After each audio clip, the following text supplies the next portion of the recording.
আজকের আসরে আমরা একটা গল্প শুনব, ঢাকার এক তরুণের স্বপ্নের গল্প। আর শুধু স্বপ্নই না, সেই স্বপ্ন সত্যি করার জন্য একটা নতুন ভাষা আর তার কিছু মজার নিয়মকানুন শেখারও গল্প। আসলে সব বড় কিছুর শুরু তো হয় একটা ছোট্ট স্বপ্ন দিয়েই, তাই না?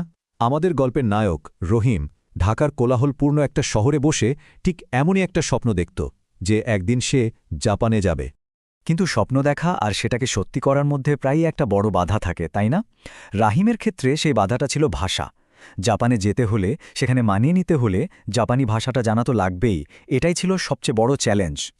তো এই গল্পটা কিন্তু শুধু রাহিমের জাপান যাওয়ার গল্প না, এটা হলো কিভাবে একটা নতুন ভাষা শিখে একটা স্বপ্নকে সত্যি করা যায় তার গল্প। আচ্ছা, আর দেরি না করে চলুন শুরু করা যাক রাহিমের জার্নি। গল্পের শুরুটা ঢাকা থেকেই। জাপান যাওয়ার জন্য রহিম পুরো দমে প্রস্তুতি নেওয়া শুরু করল। আর তার প্রথম দরকার ছিল, কি বলুন তো? হ্যাঁ, ভাষাটা শেখার জন্য একটা ভালো বই। তো রাহিমের পুরো জার্নিটা শুরু হয়েছিল খুব সাধারণ কিন্তু দৃঢ় একটা ইচ্ছা দিয়ে। সে ভাবত, আমার একটা জাপানি ভাষার বই চাই। আর এই কথাটাকেই যদি সে জাপানিতে বলতো তাহলে ঠিক এইভাবে বলতো, নিহঙ্গনো হোঙ্গা হোশিদেস, নিহঙ্গনো হোঙ্গা হোশিদেস। এখানে দেখুন, জাপানিতে হোশি মানে হলো আমি চাই। আর গ্রামারের নিয়মটা কিন্তু একদম সোজা। যখনই কেউ কিছু চাইবে, যে জিনিসটা চাওয়া হচ্ছে, মানে এখানে বই বা হন, তার ঠিক পরেই বসবে গা পার্টিকেলটা। ব্যাস, হনগা হোশি মানে বই চাই। আচ্ছা, অনেক চেষ্টার পর বই তো জোগাড় হলো, কিন্তু ভাষা শেখাটা তো আর চারটিখানি কথা নয়, তাই না? বেশ কঠিন ছিল ব্যাপারটা। কিন্তু রহিম তো হাল ছাড়ার পাত্র নয়। তার মনের জোরটা ছিল এমন, কঠিন হলেও আমি পড়তে চাই। জাপানিতে বললে দাঁড়ায়, মিজুকা শিকুতেমো বেঙ্কিও শিতাইদেস, মিজুকা শিকুতেমো বেঙ্কিও শিতাইদেস। এই বাক্যের আসল মজাটা হলো তেমো অংশটাতে।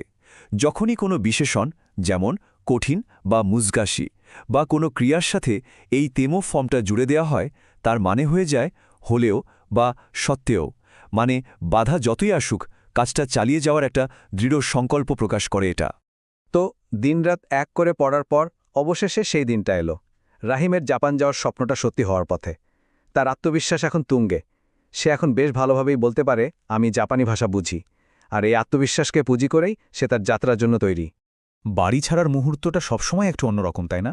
মাকে বিদায় জানানোর সময় রহিম বলছে, মা, আমি পড়াশোনার উদ্দেশ্যে জাপানে যাচ্ছি। জাপানিতে কথাটা হলো ওয়াতাশিওয়া নিহং এ বেঙ্কিও শিনি ইকিমাস। আর মজার ব্যাপার হলো, এই একটা লাইনের মধ্যেই জাপানি ভাষার দুটো খুব গুরুত্বপূর্ণ পার্টিকেল লুকিয়ে আছে, যা কিনা গতি আর উদ্দেশ্য বোঝায়। পার্থক্যটা তাহলে কি? দেখুন, হে পার্টিকেলটা ব্যবহার করা হয় গন্তব্য বা ডেস্টিনেশন বোঝাতে। যেমন নিহন্নে মানে হল জাপানের দিকে বা জাপানে। আর নি পার্টিকেলটা ব্যবহার হয় সেখানে যাওয়ার কারণ বা উদ্দেশ্যটা বোঝাতে। যেমন বেঙ্গিওশিনি মানে পড়াশোনা করার উদ্দেশ্যে। আচ্ছা, গন্তব্য আর উদ্দেশ্য তো বোঝা গেল, কিন্তু যাত্রার শুরুরও তো কিছু ধাপ আছে, তাই না? যেমন বাড়ি থেকে বেরোনো, তারপর প্লেনে চড়া। এই ব্যাপারগুলো জাপানি ভাষায় খুব নির্দিষ্ট পার্টিকেল দিয়ে বলা হয়। চলুন তো দেখি কিভাবে। ব্যাপারটা কিন্তু একদম সহজ। যখন কোন একটা জায়গা থেকে বের হওয়া বোঝায়, সেই জায়গাটা ঠিক পরেই বসে ও পার্টিকেল। যেমন উচিও বেমাস মানে বাড়ি থেকে বেরোচ্ছে। আর যে যানবাহনে করে যাওয়া হচ্ছে, মানে যাতায়াতের মাধ্যম, সেটার পরে বসে দে পার্টিকেল। যেমন হেকো কি দে মানে প্লেনে করে বা প্লেনের মাধ্যমে। প্লেন থেকে নামার পর রাহিমের চারপাশের জগৎটা যেন পুরো পাল্টে গেল। সে এখন টোকিওতে, একটা একেবারে নতুন শহর, নতুন জীবন আর অবশ্যই ভাষা ব্যবহারের নতুন নতুন চ্যালেঞ্জ। চলুন দেখি তার নতুন ডরমিটরিতে ঢোকার পর প্রথম অভিজ্ঞতাটা কেমন ছিল। ডরমিটরির দরজা খুলে রহিম দেখল রুমটা একদম ফাঁকা। তার প্রথম ভাবনাটাই ছিল, এই রুমে তো কেউ নেই। জাপানিতে বলে দাঁড়ায় হেয়া নিবা দারেমো ইমাসেন, হেয়া নিবা দারেমো ইমাসেন। এই বাক্যটা কিন্তু কোনো কিছুর অনুপস্থিতি বা নন এক্সিস্টেন্স বোঝানোর জন্য দারুণ একটা উদাহরণ। এখানে কয়েকটা জিনিস খেয়াল করার মতো। দেখুন, হেয়া নিভা বলার মাধ্যমে রুমটার উপর একটা বিশেষ জোর দেওয়া হচ্ছে। আর দারেমো ইমাসেন মানে তো কেউ নেই। কিন্তু ধরুন, রুমে যদি একটা টেবিল থাকতো, তাহলে রহিম বলতো সুকুয়েগা আরিমাস। এখানে গা পার্টিকেলটা ওই টেবিলের অস্তিত্বটা নিশ্চিত করছে। জাপানি ভাষায় নতুনদের প্রায়ই একটা কুলুপ্য হয় নি আর দে নিয়ে। কখন কোনটা ব্যবহার করতে হবে, পার্থক্যটা খুব সূক্ষ্ম কিন্তু জরুরি। যখন কোনো কিছু স্থিরভাবে একটা জায়গায় আছে বোঝানো হয় তখন বসে নি, আর যখন কোনো জায়গায় কোনো কাজ হচ্ছে, কোনো অ্যাকশন ঘটছে, তখন বসে দে।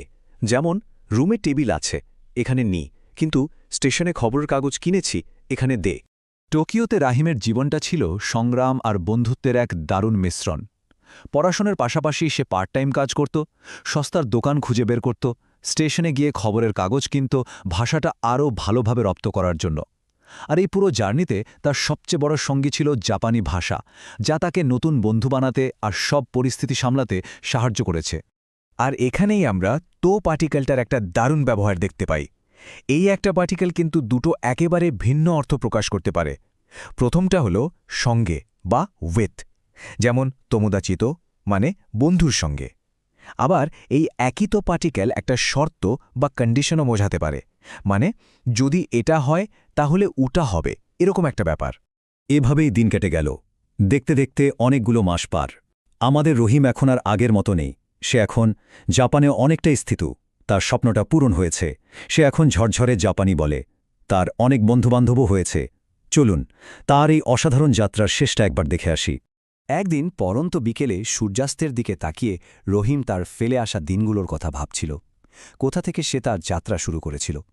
তার মুখ থেকে বেরিয়ে এলো, আমি বাংলাদেশ থেকে এসেছি। জাপানিতে বাংলাদেশু কারাকি মাস্তা, বাঙ্গুরাদেশু কারাকি মাস্তা। এই একটা ছোট্ট বাক্যেই যেন তার পুরো জার্নিটা ধরা আছে। আর এই বাক্যের মাধ্যমেই আমরা আমাদের আজকের গল্পের শেষ পার্টিকেলটা শিখলাম, কারা। এর মানেটা খুবই সহজ, থেকে বা ফ্রম। এটা কোনো কিছুর উৎস বা শুরুটা কোথায় সেটা বোঝায়। রাহিমের এই স্বপ্নের যাত্রার শুরুটা হয়েছিল বাংলাদেশ থেকে, তাই সে বলছে বাংলাদেশও কারা। রাহিমের গল্পটা তো আমরা শুনলাম। একটা বই খোঁজার মতো ছোট্ট একটা পদক্ষেপ দিয়ে সে তার এত বড় স্বপ্নটা সত্যি করেছে। এই গল্পটা শেষে একটাই প্রশ্ন মনে আসে, আমাদের